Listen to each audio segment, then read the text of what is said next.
Les enfants, bonsoir.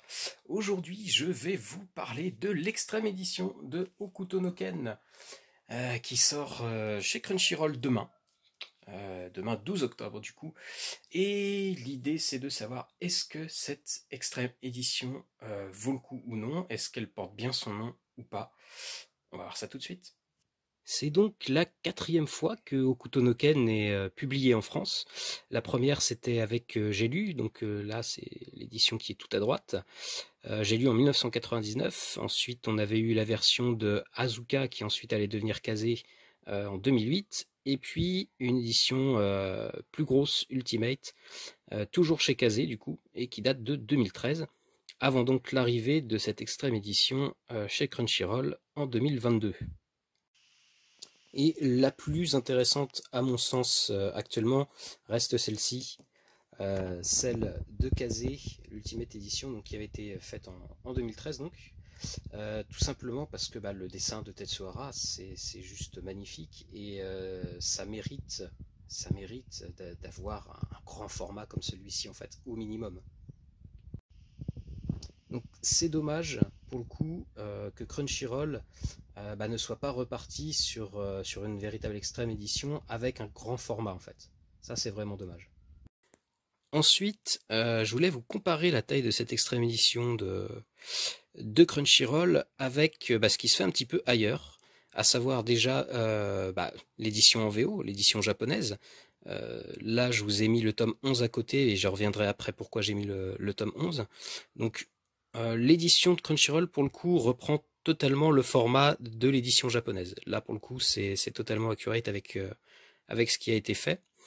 Tout à droite, vous avez l'édition espagnole, que j'avais chopé un petit peu comme ça par hasard, et qui est donc du coup sur le même format que l'édition japonaise, et donc l'édition française maintenant de Crunchyroll, et qui a une qualité de papier vraiment très très bonne. Ça, je tenais à le souligner.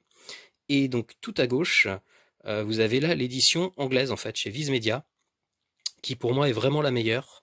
Déjà en termes de format, et aussi parce qu'on est sur de la couverture cartonnée et avec un très beau glaçage aussi sur les titres, sur les gouttes de sang, ce genre de choses qui donne un effet vraiment ultime du coup pour une édition. Alors pourquoi je vous ai montré le tome 11 de l'édition ultime japonaise? Tout simplement parce que c'est dans ce tome qui a le chapitre inédit intitulé Last Piece, qui était sorti en 2013 en fait. Toute cette édition Ultimate au Japon était sortie en 2013 pour les 30 ans de la licence.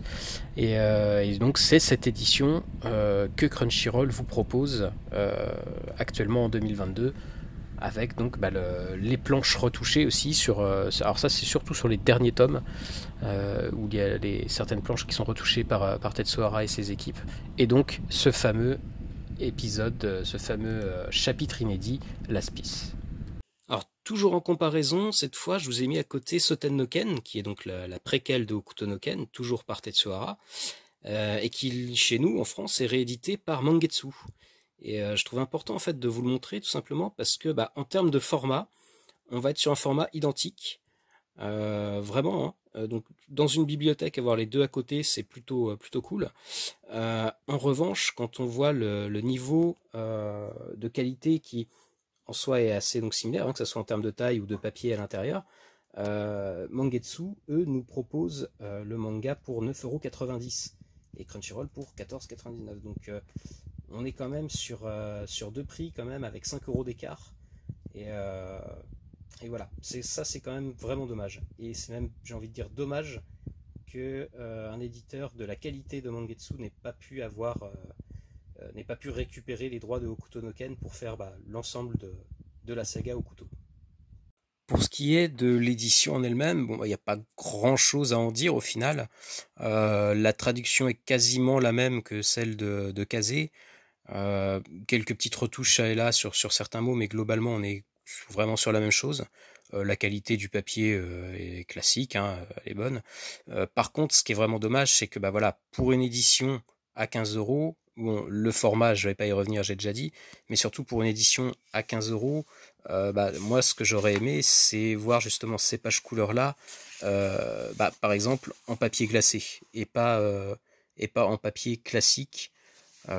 Papier glacé, comme par exemple le fait l'édition anglaise ou l'édition espagnole. Alors, est-ce que cette édition de Hokuto no Ken par Crunchyroll, cette extrême édition, vaut le coup? J'ai pas envie de dire non, mais j'ai pas envie de dire oui non plus. Elle vaut le coup si vous n'avez pas les anciennes éditions, donc j'ai lu ou Kazé, ou même donc la grande édition de Kazé de 2013. Si vous les avez pas, évidemment c'est intéressant parce que maintenant quand on voit les prix sur le marché de l'occasion et la spéculation qu'il y a autour, forcément c'est beaucoup plus intéressant de prendre cette édition-là qui en plus bénéficie d'un chapitre inédit.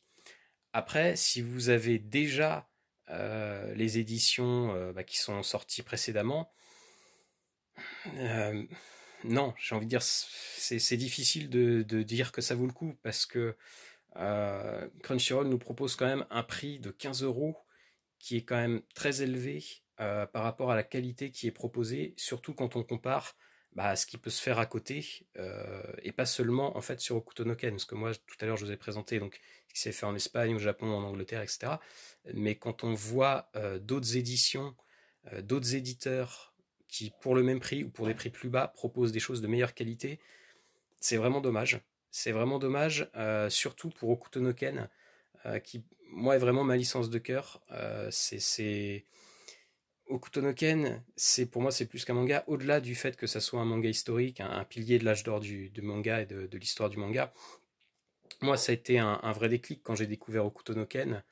C'est ce qui fait qu'aujourd'hui, en fait, en découvrant Tetsuhara, je suis devenu dessinateur. Euh, Franchement, c'est vraiment dommage parce que je sais qu'il y a un jeune public qui commence plus ou moins à s'y intéresser quand j'en parle à droite à gauche avec eux, qui ont parfois une vision peut-être un petit peu qui manque de nuances sur Hokuto no Ken, qui voit un petit peu ça comme une sorte de guerrier mal alpha, etc. Alors que Hokuto no Ken, c'est avant tout une histoire humaine, une tragédie humaine, une tragédie de famille, qui va bien au-delà de la forme un peu testostérone qu'on peut voir avec les gros muscles, etc. Ça va bien au-delà, c'est bien plus intelligent que ça. Et du coup, je trouve que le travail de Crunchyroll ne rend pas totalement hommage à la puissance de cette licence, à l'importance de cette licence. Euh, donc voilà, si vous n'avez pas les anciennes éditions, évidemment, prenez-la, ça sera beaucoup plus intéressant que de trouver le reste en occasion à des prix qui sont totalement basés sur de la spéculation. Et sinon, je pense que vous pouvez faire l'impasse malheureusement. Et petit message pour Crunchyroll, parce il y a un truc aussi, c'est que en termes de communication, que ce soit sur les réseaux sociaux ou aussi en librairie, j'en parlais un petit peu avec mon libraire, il y a zéro PLV, il y a zéro poster, il y a zéro truc vraiment autour de ça. L'édition est même presque un petit peu anonyme et je trouve ça vraiment dommage. Donc ouais, petit message à Crunchyroll, Hokuto no Ken mérite mieux.